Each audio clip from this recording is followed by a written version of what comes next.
भैया हम गीतकार शक्ति सूर्या आप सब भोजपुरी श्रोतागढ़ के प्रणाम करतनी। तो एगो और जबरदस्त रोमांटिक सॉन्ग लेके आइल बानी जो कॉलेज गर्ल के ऊपर बाटे कमेंट बाटे। तो ये सॉन्ग का ट्रैक बाटे पवन सिंह का जाड़ा में सहारा, जो न्यू सॉन्ग आइल वही ट्रैक पर ये सॉन्ग बाटे। उम्मीद है विश्वास बा बहुत पसंद है आप लोग के। अगर अच्छा लगी तो एगो लाइक करी, कमेंट बताई सॉन्ग कैसा लागल। आ नया बानी तो सब्सक्राइब कर ली ताकि ये तरह नोटिफिकेशन सबसे पहले आप तक पहुँचे। तो चलिए शुरू करते हैं। सॉन्ग कुछ है प्रकार के बाटे। सुना सुगनिया धल ओढ़निया नाही तलैका लगी है लड़े। अरे सुना सुगनिया धल ओढ़निया नाही तलैका लगी है लड़े।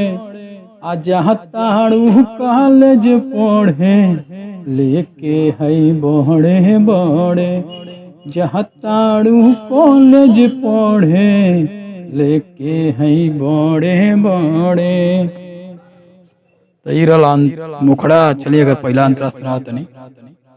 एक तो खुलल बाटे कॉलेज साल भर पर, दूजे बाड़ू चढ़ल तू ही तो सबका नजर पर। इसे 2 बार गा लीजिएगा।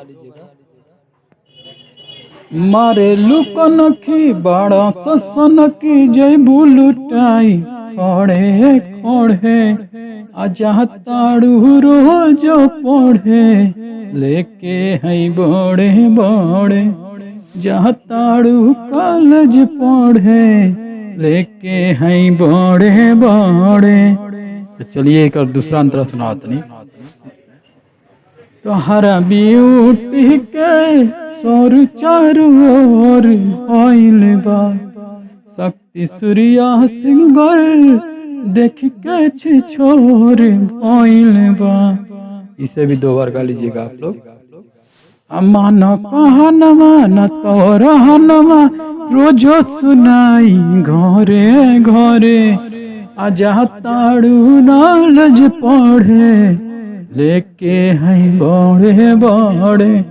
जहाँ ताड़ू रोजो पढ़े लेके है बड़े बड़े।